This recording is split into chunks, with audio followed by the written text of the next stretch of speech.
Welcome to this module, and in the last module what we have seen? We have seen how we can use resistor and capacitors along with operational amplifier to form the oscillators, right. And we have seen two kinds of oscillator, one is your phase shift oscillator and another one was your Wien bridge oscillator.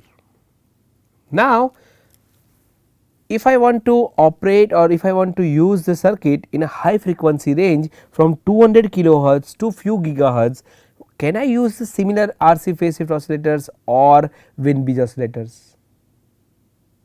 I may not be able to use those oscillators at high frequency.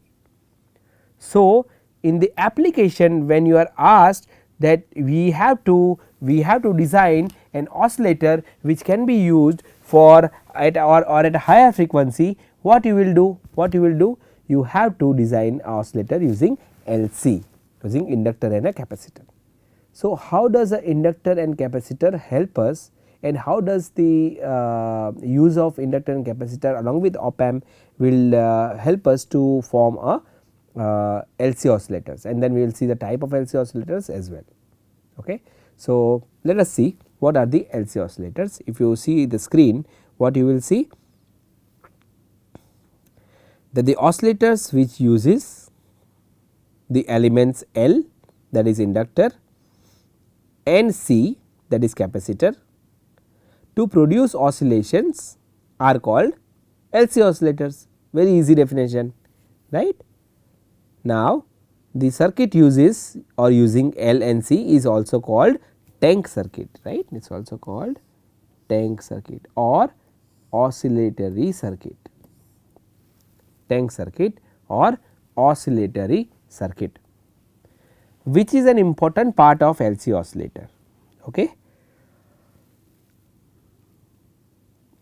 This circuit is also referred as resonance circuit or tuned circuit. That is why LC oscillators are also called tuned oscillators, tank oscillators, resonance circuits. They have the circuit that is a feedback circuit is a LC circuit. These oscillators are used, you see, at higher frequency from 200 kilohertz up to few gigahertz. Due to high frequency range, these oscillators are often used for sources of radio frequency energy. Okay. So, now you know that what kind of oscillators can be used for RF energy. We can say that the oscillator like LC oscillators can be used to understand if I know the LC oscillators, I can use as a source for RF energy. Okay. I can use LC oscillators as a source for RF energy. Okay. So, as we have discussed, LC tank circuit consists of L and C connected in parallel as shown in figure, you can see here, right. Now, how does this works? Okay. How does this work? So, initially let us consider that when we apply the DC source, the capacitor is charged with polarities as shown in figure, right. Now, you can see here the video, right. When the capacitor gets charged, the energy gets stored in the capacitor as electrostatic charge. Okay.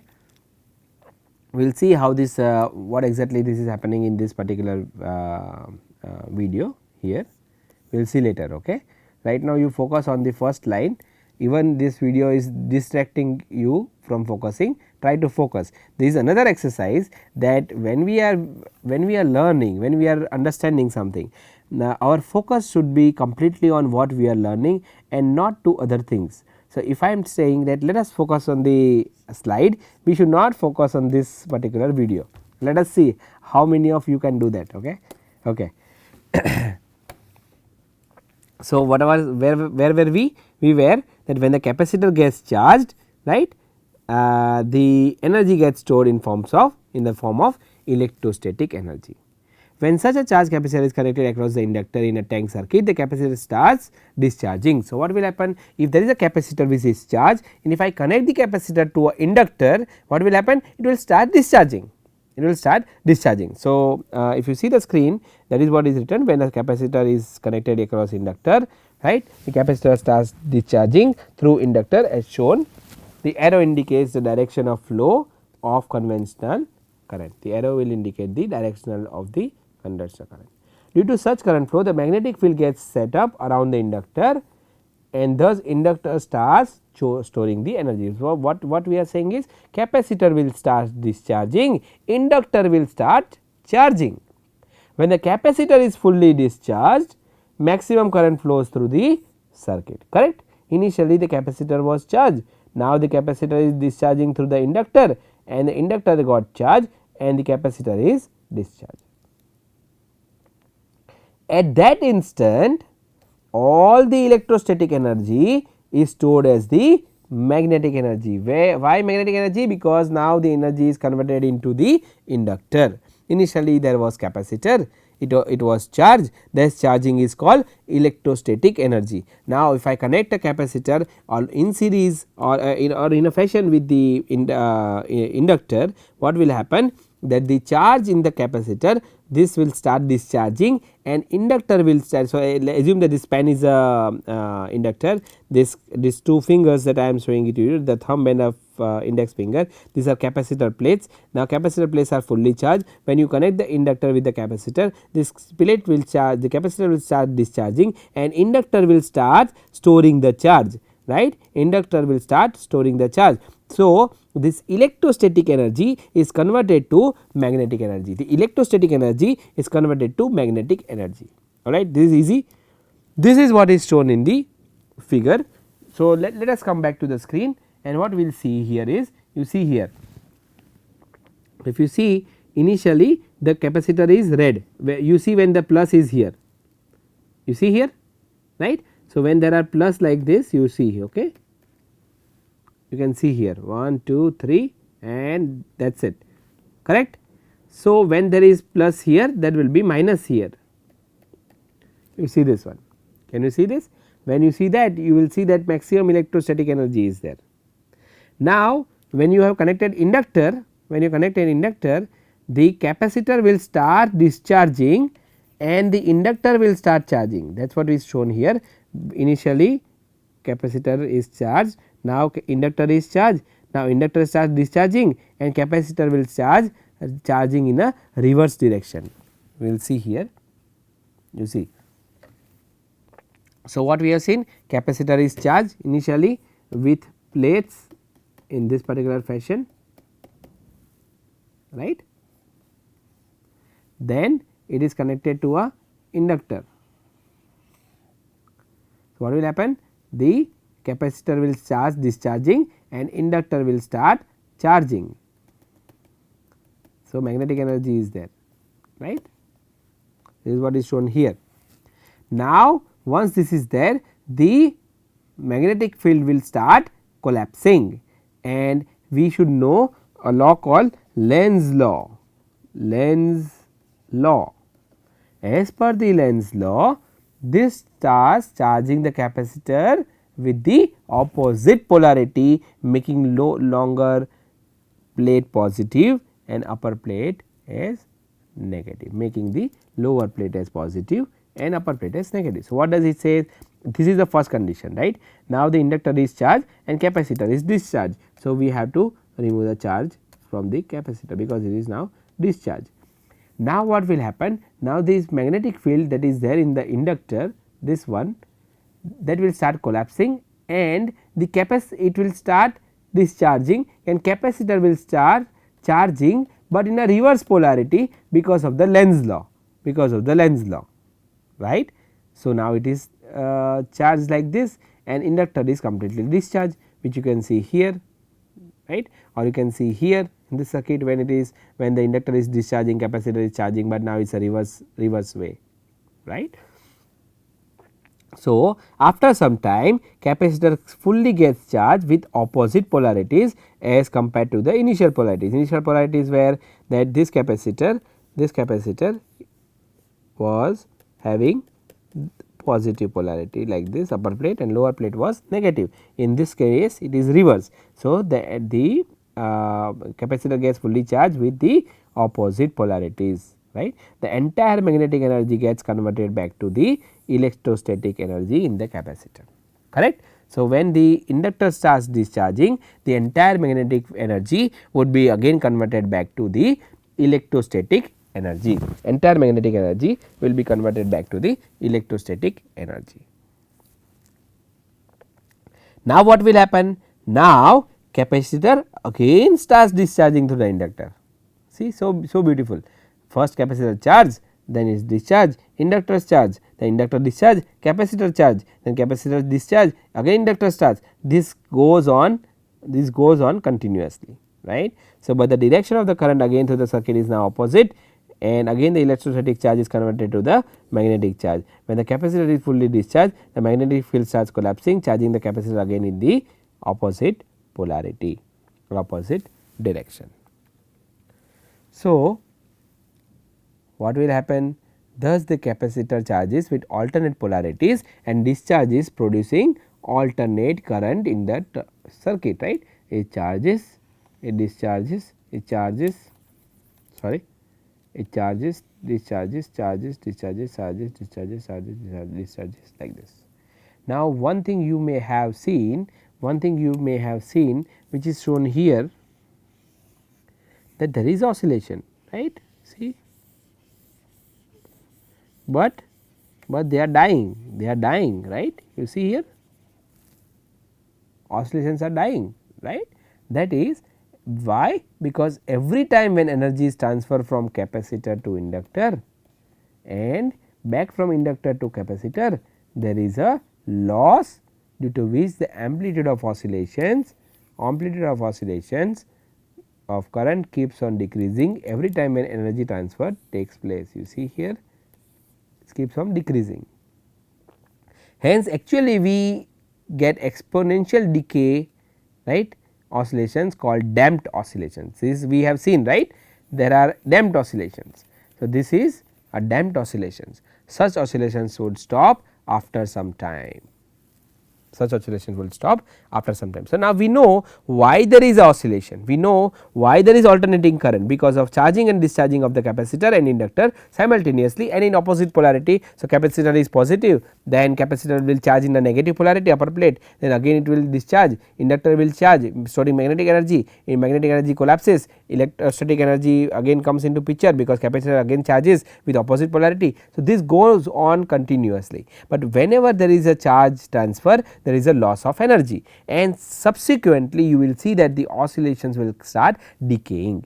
So, if it starts decaying, we cannot have oscillator because it will stop, right. Oscillator is something that can have sustained oscillation, not decaying oscillation, not amplified oscillation, sustained oscillation for long time. But in this particular case, what we have seen that LC oscillator in this particular case, okay, the damping is called damping, right, it is dying. So, what we can do to save it, or we can generate again the similar kind of waveform. Let us not let the signal die. If we do not want the signal to die, what we can do? Let us see in the figure. Let us see here in the slide. In LC transistor amplifier supplies this loss, LC oscillator, a transistor amplifier or a op amp supplies this loss of energy at proper times. The care of the proper polarity is taken by the feedback network. That means that whatever the loss was there, that can be taken care of by using the amplifier circuit, right, by using the amplifier circuit. Thus, LC circuit or LC tank circuit along with amplifier can be used to obtain oscillations called LC oscillators. Okay. So, LC plus amplifier will be called LC oscillator. Due to supply of energy which is lost, the oscillation gets maintained, hence sustained oscillations or undamped oscillations are formed. The frequency of oscillation generated by LC tank circuit is, the frequency generated by LC will depend on what? It will depend on inductor and it will depend on the capacitor, right. So, here our formula would be, instead of 1 by 2 pi r square c square, right. We do not write like this, right, here, because there is no r c. What we write here? We write 1 by 2 pi under root of L c, right, where L is in Henry and C is in L is in Henry and C is in farad. Depending on type of tank or circuit used, LC oscillators are classified as Colpitts or Hartley oscillator. Okay. So, if once I know the function of oscillator, the function of LC oscillator, I can use the LC oscillator in two different ways. One is called Colpitts oscillator, one is called Hartley oscillator. So, we have to see what is a Colpitts oscillator, what is a Hartley oscillator, we will see later. First, let us see the basic LC oscillator and the feedback network, and let us see how it works. So, in this particular circuit, what we are looking at, the LC tuned circuit forms a feedback network, while an op amp or FET or BJT can be active devices in the amplifier stage, right. So, the figure shows a basic form of LC oscillator with the gain of the amplifier as AV. Okay. So, gain of this particular amplifier, right, is AV. The amplifier output feeds the network consisting of Z1, Z2, Z3. This is your feedback network. We will assume that active device with infinite input impedance such as FET or op amp, then the basic circuit can be replaced by linear equivalent circuit as shown in the figure. It is a linear equivalent circuit, is very simple, input impedance extremely high, then you have gain, then you have output impedance low, and then you have feedback network which is Z1, Z2 and Z3, right. We are talking about this particular circuit. So, amplifier produces a phase shift of 180 degree because it is a inverting, while the feedback network provides additional phase shift of 180 degree to satisfy the required condition for the oscillation.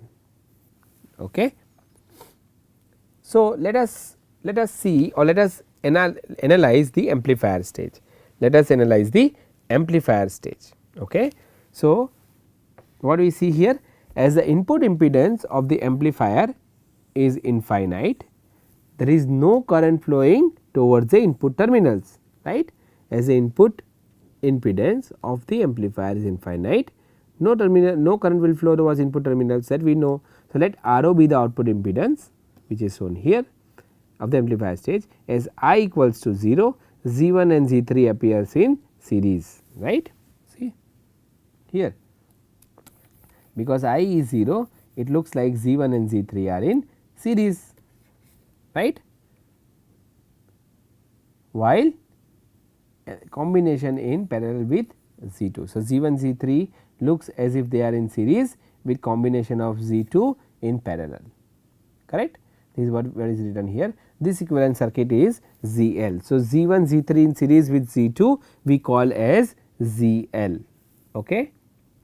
We have Z1 Z3 in series with Z2 .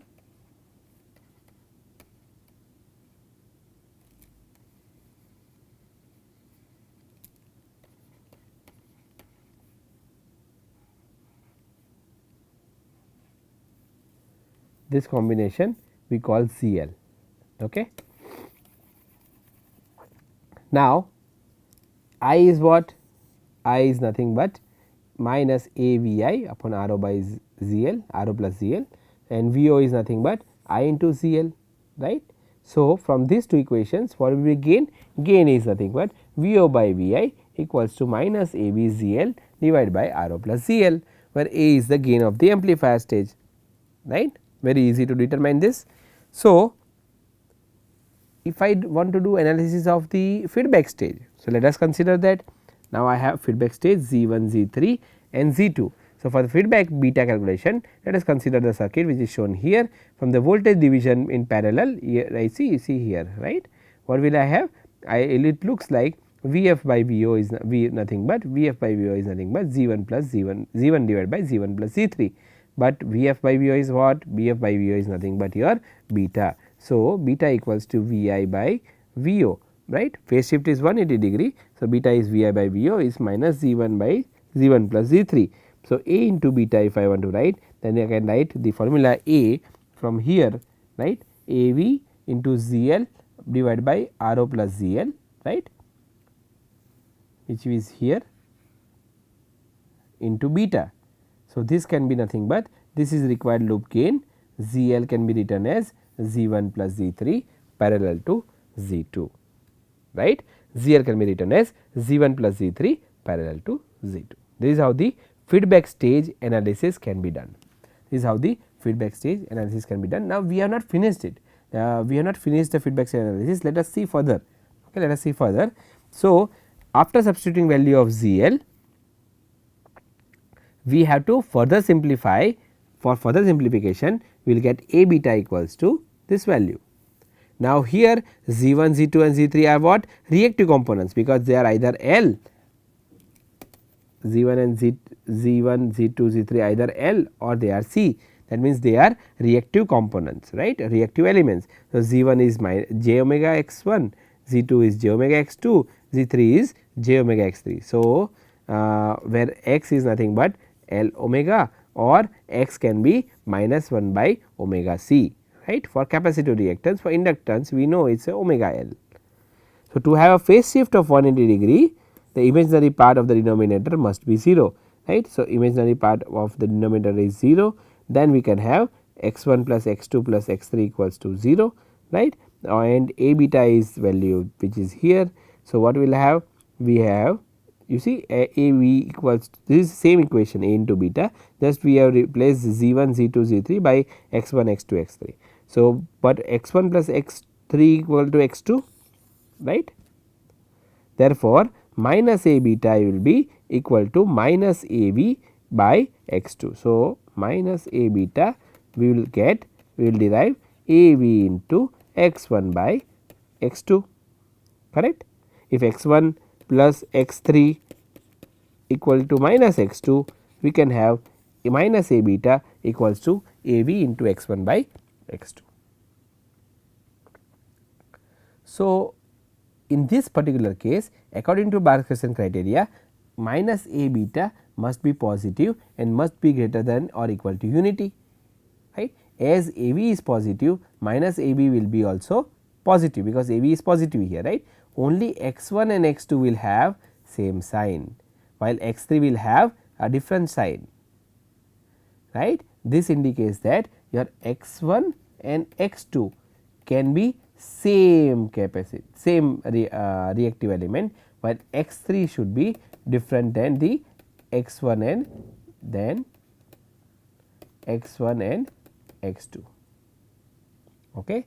So, this indicates x1 and x2 must be of same type of reactances, either both inductive or both capacitive. While the equation, from the equation what we have seen previously, what we have seen, x3 equals to minus x1 plus x2 must be inductive if x1 and x2 are capacitive, while x3 must be capacitive if x1 and x2 are inductive. So, what we understood is, what we understand here is that if I have a reactances, if I have value of x1, x2 and x3, and if I select x1 and x2 to be capacitor, then my x3 can be inductor. If I have x1 and x2 to be inductor, my x3 would be capacitor. Okay. So, this is what we have to remember in case of the LC oscillator using LC oscillator circuit. And what we understand from here is, if I have x1 x2 equal to L, x1 and x2 equal to L and x3 equal to C, then it will be my Hartley oscillator. Hartley oscillator. If I have x1 and x2 equal to C and x3 equal to L, then I will have Colpitts oscillator. Then I will have Colpitts oscillator. All right. So, depending on the reactances element in the tank circuit, we can determine whether it is Hartley oscillator or Colpitts oscillator. Okay. So, let us see, now let us see Hartley oscillator, and then we will go to the Colpitts oscillator. All right. So, what exactly Hartley oscillator is? Now, we have seen LC oscillator, and we understood that how LC oscillator works, but using LC oscillator, if we have two inductors, that is x1 and x2 is our inductor and x3 is a capacitor, then it becomes an Hartley oscillator. So, in case of Hartley oscillator, what is the circuit and how does it work? If it is a Colpitts oscillator, you see you have to again be little bit smart. If you do not remember in exam how many capacitor Hartley was using and Hartley oscillator we have used, how many inductors in Colpitts oscillator we have used. So, we think like this, okay. It is a easy way of understanding, remembering. Colpitts starts with what? C, right. Colpitts starts with C, we have two capacitors. We have two capacitors and one inductor. Opposite is Hartley, one inductor, two inductors, one capacitor, right. So, now I do not forget between Hartley and Colpitts, because I know that this is a trick, to remember, will not work everywhere, will not work every time, but in case if you do not remember, it is a trick to remember how many capacitors can be used, how many inductors can be used. If there are two capacitors, it will be Colpitts oscillator, right, start with C. If there are two inductors, it will be Hartley oscillator. It does not start with L, but I am just giving you an example to remember quickly Colpitts oscillator. So, anyway, let us see Hartley oscillator and how does it work. Okay. So, the Hartley oscillator is one of the classical LC feedback circuits and used to generate high frequency waveforms or signals, alright. This can be implemented by using different circuit configuration. The major part of Hartley oscillator are the amplifier section and the tank section. Of course, it is amplifier section and the tank section. The tank section consists of two inductors, you see two inductors and one capacitor, that is your Hartley oscillator. Okay. Each section produces a phase shift of 180 degree of the AC voltage and hence it produces a sine wave. So, this is the tank circuit, you can see two inductors, one capacitor, right. This is an inverting amplifier, that means that my output would be 180 degree out of phase with respect to input. That is why this LC oscillator will help me to again provide a phase shift of 180 degree. So, here my output would be 180 degree out of phase with respect to input, right, with respect to input, and that is why this LC oscillator, when I feed this 180 degree out of phase, it will make again in phase with the input signal. Okay. This is what this circuit is. Inductor mounted on the same core, you can see here, and the output voltage you will see the oscillations happening. So, a sine wave generated by feedback circuit is coupled with the op amp circuit, we have seen that. Then this wave is stabilized and inverted by the amplifier. The frequency oscillator is varied by using the capacitor in the tank circuit, keeping the feedback ratio and the amplitude of the constant, output constant for the frequency over a range of frequencies. So, what is that? The capacitor right can be used for varying the frequency of the oscillator, and the feedback ratio and the amplitude of the output is constant, right, for a frequency over a frequency range. Now, frequency how it is given? It is given by FO equals to 1 by 2 pi under root of L equivalent into C, right, because there are L1 and L2. What is L equivalent? L equivalent can be L1 plus L2 plus 2M or L1 plus L2, right. To generate oscillation from this circuit, amplifier gain must be selected greater than or equal to the ratio of the two inductors, right. So, AV can be greater than or equal to L1 by L2, correct. If the mutual inductance exists, between inductor L1 and L2 because of the common core for these two coils, then the gain will become L1 plus M divided by L2 plus M. Now, what is mutual inductance? Guys, you have to understand, you have to learn, alright. There were something Lenz law, you have to understand, you have to learn, right, learn by yourself, right. How when you use inductors, how come mutual inductance comes into picture and how the equation comes into picture, you have to understand. Okay. So, this is how the gain of the amplifier can be determined in case of the Hartley oscillator. So, let us solve a problem. And this circuit is taken from electronicsHubs.org. So, consider the figure in which Hartley oscillator is constructed with operation amplifier and feedback LC, right, feedback LC.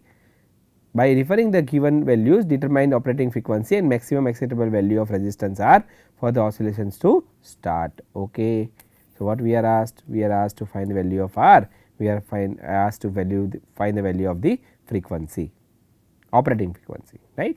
So, we know operating frequency is given by 1 by 2 pi under root of L equivalent into C, where L equivalent is L 1 plus L 2. L 1 is given 0.1 Henry, L 2 is given L 1 is given 1 micro Henry, L 2 is given 0.1 micro Henry. So, we substitute the value of L 1 and L 2 and we get L equivalent equals to 1.1 into 10 raised to minus 6, right. Now, capacitor is given, yes. So, let us substitute the value F O equals to 2 pi under root of L equivalent into C. So, 4.799 megahertz, you see.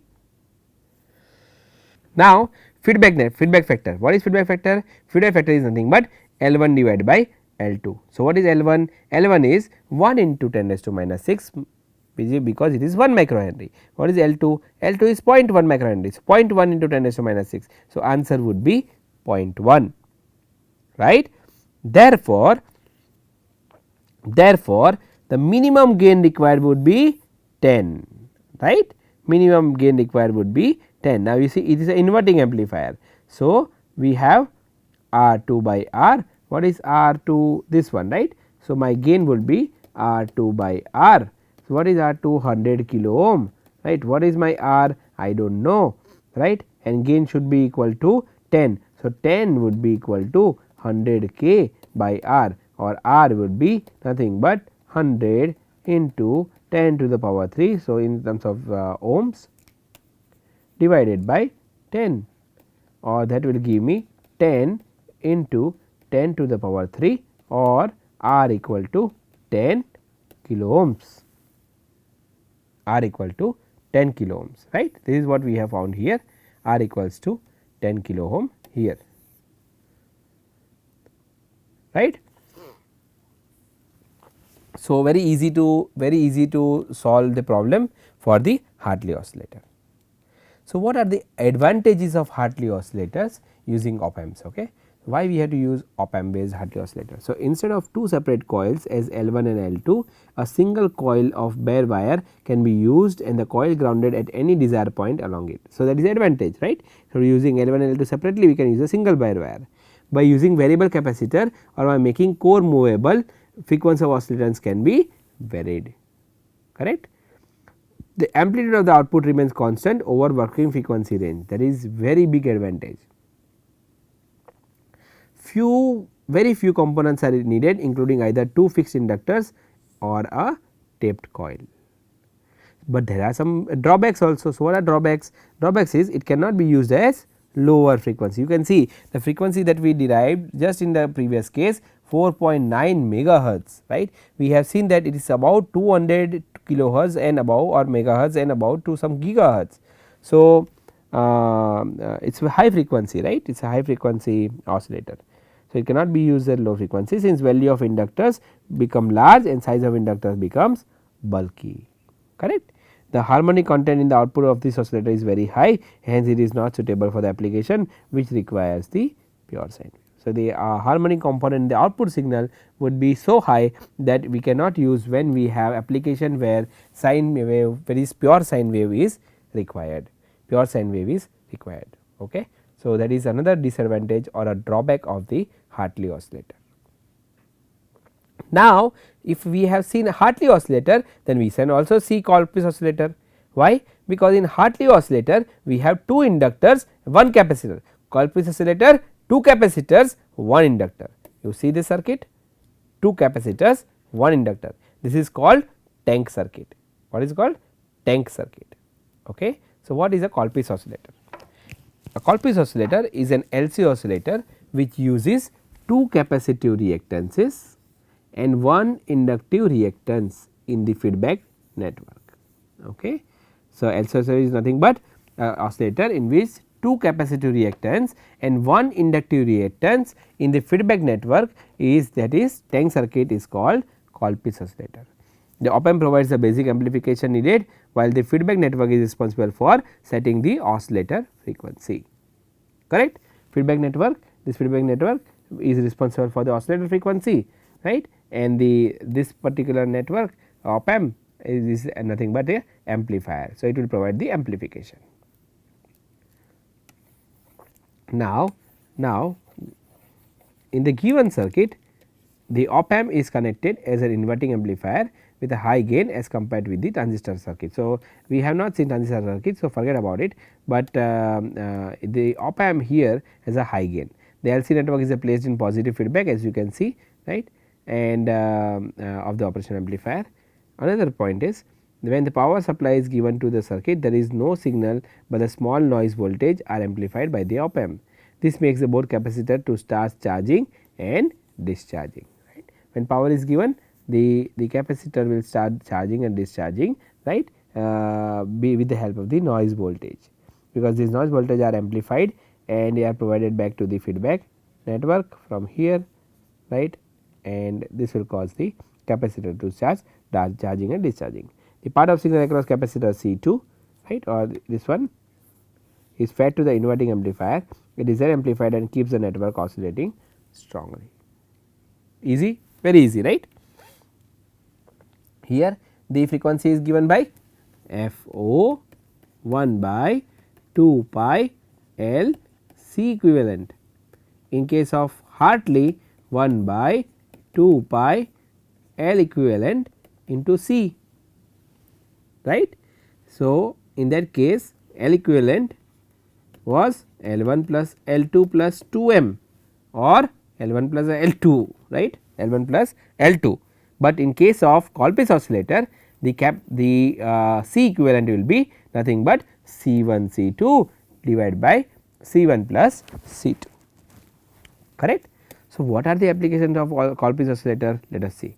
Application of Colpitts oscillator are, Colpitts oscillators are used for high frequency range and high frequency stability. Second, a surface acoustical wave or SAW resonator, which when we want to have SAW resonator, we can use Colpitts oscillator. Microwave applications, very high frequency applications, mobile and communication systems, right.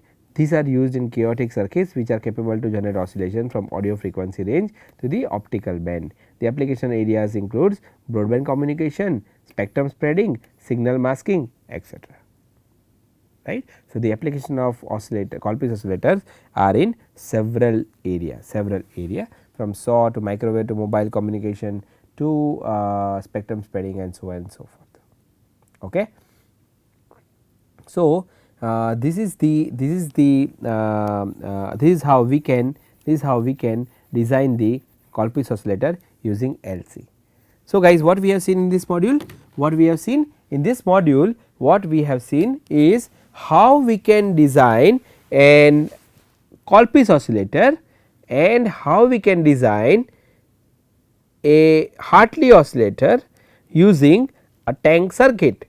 So, whether we have to use 2 L or whether we have to use 2 C and 1 L or 2 L and 1 C, that depends on the type of circuit that we are designing. In case of Hartley oscillator, it will be 2 L 1 C. In case of Colpitts oscillator, it will be 2 C and 1 L. Alright. So, this is about this particular module. In the next module, what we will see? We will see how we can design another kind of oscillator, that is your crystal oscillator, very stable oscillator, okay, crystal oscillator. So, look at this particular module, understand how the Colpitts oscillator and the Hartley oscillator can be used, in principle how the LC oscillators can be designed, and let us see in the next module crystal oscillators, and then we will move forward. So, I will see you in the next module, and till then you take care, have fun.